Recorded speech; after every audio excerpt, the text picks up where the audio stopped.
About hydraulic fracturing. And there's an awful lot of misinformation about hydraulic fracturing. A lot of information to the point of a lot of people really aren't even sure what it is. And so I want to straighten out a few of these things right here. What is hydraulic fracturing? First and foremost, it's a well completion process. It's not a drilling process.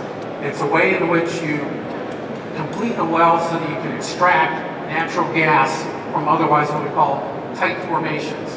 It was developed in the late 1940s. It basically uses water as a medium to induce hydraulic pressure on the formation, and it creates fractures in the rock, which allows natural gas, oil, other liquids to flow out of that rock, which otherwise would not be productive. It obviously improves the production of the oil and gas. It's been successful on more than 1 million wells in the United States and more than 85,000 wells right here in Ohio, and most of those are concentrated in eastern Ohio, right around where we are right now. Some of the basics on hydraulic fracturing. With the shale gas development, it's been combined with horizontal drilling technology. And what that enables us to do is, rather than just drilling through a formation that might be 150 feet thick and having access to 150 feet of that rock, you can turn the wellbore horizontal and drill out through the length of the formation as much as 5,000, 6,000, 7,000 feet. And that way you increase the surface area from which you can produce. Once you've drilled out the formation, you run protective casing, production casing, you cement that casing back. After the cement is set up, you run a perforating gun. It perforates through that steel casing, through the cement, and into the rock formation. Once that's complete, you pull the perforating gun out, and then in stages, you go in and you perforate, or you go in and you hydraulically fracture the formation using large volumes of water, large quantities of sand, and certain chemical additives that affect the way the hydraulic fracturing fluid works. What's a frac job look like?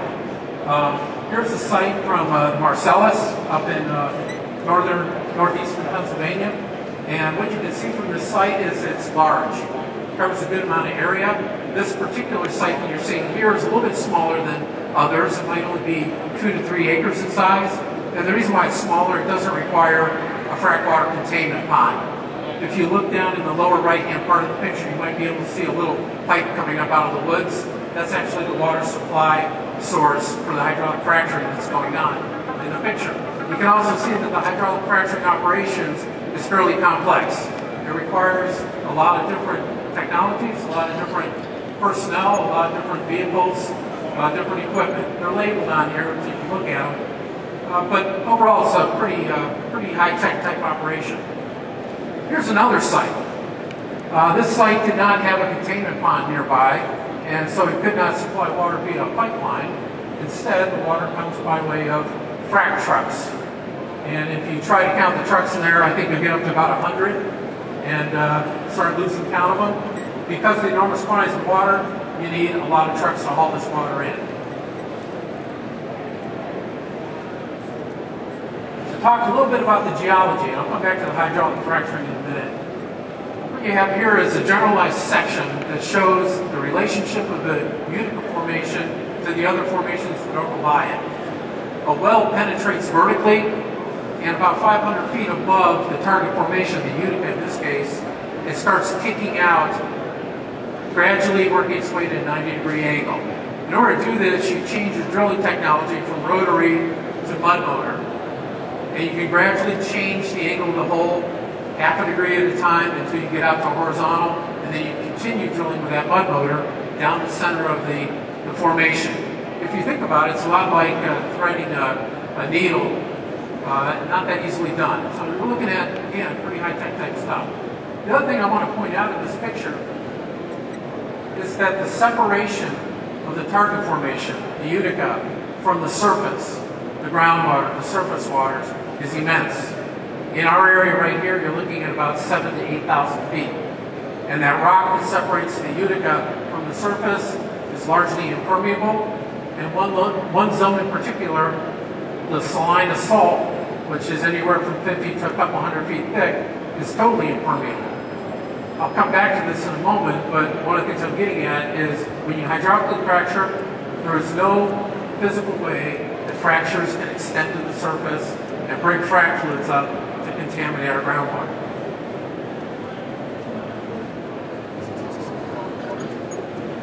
An important part of the process is how the well is drilled and completed. All oil wells require multiple, what we call strings of casing. It starts with a conductor casing that's basically drilled to stabilize the well so they can continue drilling. Conductor casing that's used on Utica wells is 20 inches in diameter, and it'll extend to whatever depth it needs to, generally down to firm bedrock.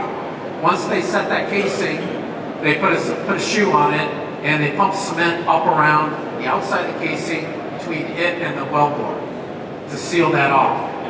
The next thing they do is they go with a smaller bit, about a 13.5-inch bit, and they'll drill down at least 50 feet below the deepest aquifer or freshwater producing zone, groundwater. They'll do the same thing. They'll run the casing, they'll run a casing shoe and pump cement all the way up to the surface, let that cement set. The next thing they do, they go in with a smaller bit. They drill out that cement, about a 9.5-inch bit, and they continue to drill down all the way to the formation target. If they encounter different or abnormal formation pressures, they'll run what's called an intermediate string to seal off those formations. They'll cement it back. The cement typically does not go up to the surface. The final string or drill they'll do with even a smaller diameter. They go in, drill out that cement, go down, kick out to the horizontal, drill the entire length of the formation, and then they'll set the production casing. That casing goes all the way from the surface to the very end of the hole. Typically this is 12 or 13,000 feet in length. They cement it back well above the top of the formation and let that cement set.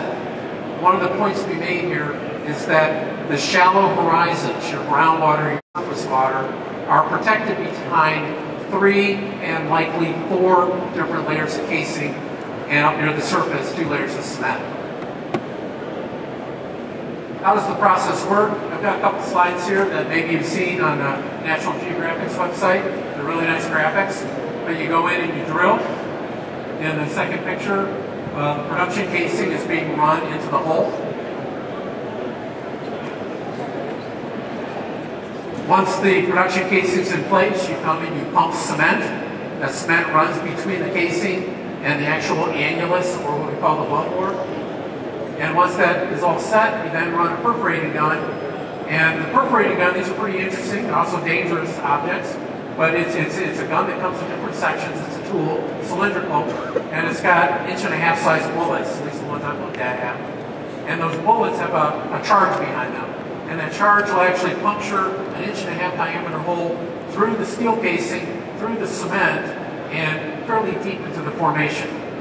And then what that does is it provides an avenue for the fracturing fluids to get into the formation.